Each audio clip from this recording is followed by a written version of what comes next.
It was a quiet summer morning in Siberia. The date was June 30th, 1908. Reindeer herders were waking up. The sun was climbing into a clear blue sky, but this was not going to be an ordinary day.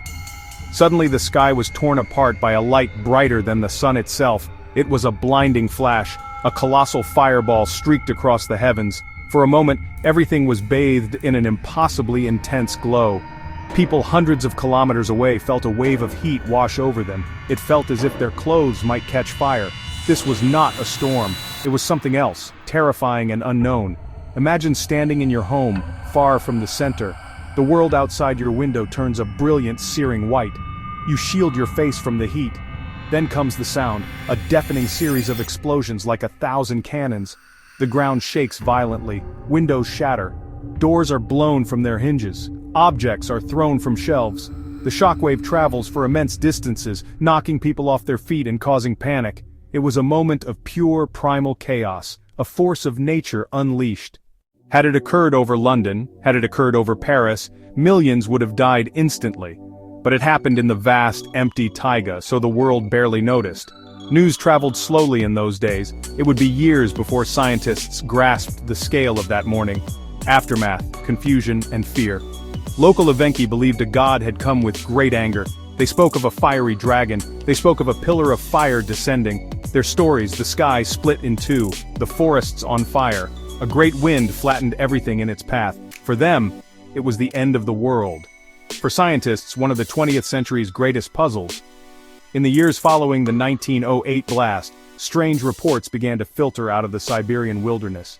Travelers and traders spoke of a vast, devastated landscape, an eerie, silent forest where all the trees had been knocked down.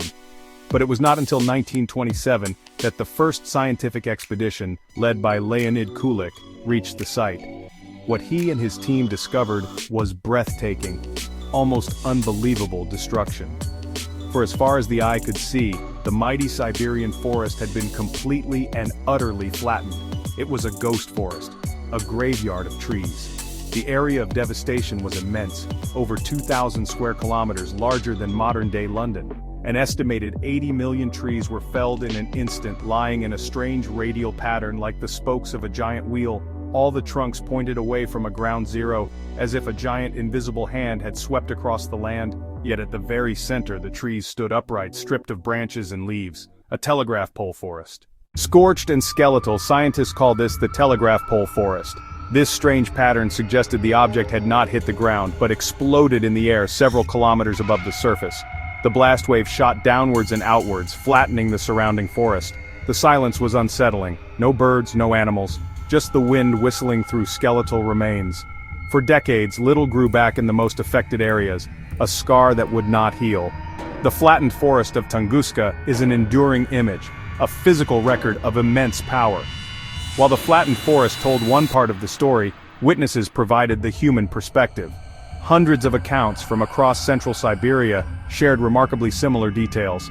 A dazzling fireball, brighter than the sun, moving silently across the morning sky. Many called it a fiery pillar, or a second sun. Terrifying beauty. It left a smoke and dust trail, a scar across the clear blue sky. Witnesses spoke of vivid colors, blue, white, fiery orange. One farmer, 65 kilometers from ground zero, felt heat so intense it seemed his shirt was on fire. He tore it open. After the fireball vanished, silence, then deafening bangs like artillery and thunder. The shockwave hurled people and registered on sensitive instruments as far as Great Britain. For nights after, skies over Europe and Asia glowed so brightly that Londoners could read newspapers at midnight.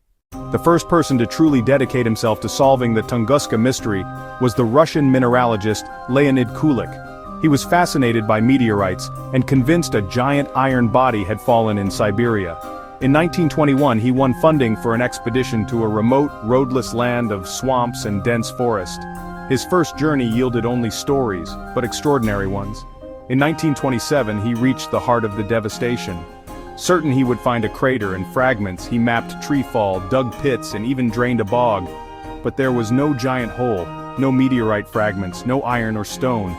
The absence of a crater was the biggest puzzle of all.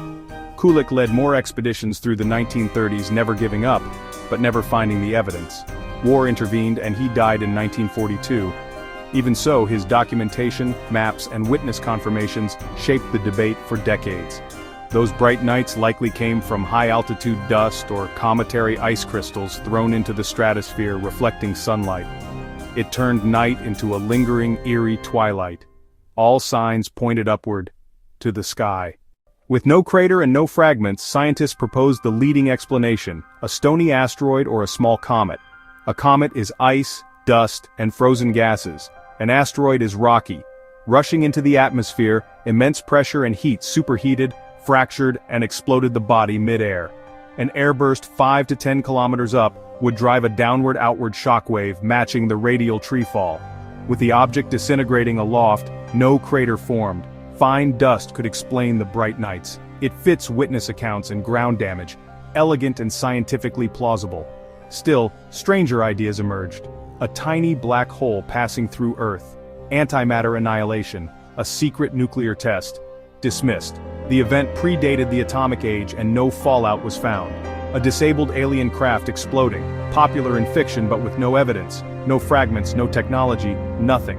While imaginative theories persist, the consensus points to a natural cosmic impact, asteroid or comet. The evidence points to the sky, not secret weapons or alien craft. So why is it still a mystery? Lack of definitive proof. We have not yet found the smoking gun. Only microscopic spherules and tantalizing traces remain. Some contain minerals suggesting an extraterrestrial origin, but they are too small and too common to be conclusive. The culprit vanished in the explosion, leaving only circumstantial evidence. We can measure the blast zone, analyze witness reports, and study microscopic clues, but we cannot hold a piece of the object. Without direct samples, models and simulations keep the debate alive. The location is brutally inaccessible. Swamps, dense forest, and harsh weather. Fieldwork is expensive and logistically challenging. Acidic bogs may have corroded or swallowed any fragments. Finding a tiny piece of an asteroid in 2,000 square kilometers is like finding a needle in a planetary haystack. The Tunguska event remains a profound mystery, a reminder that Earth is part of a larger, dynamic cosmos. Space is not empty, and sometimes it reaches out and touches us with devastating force.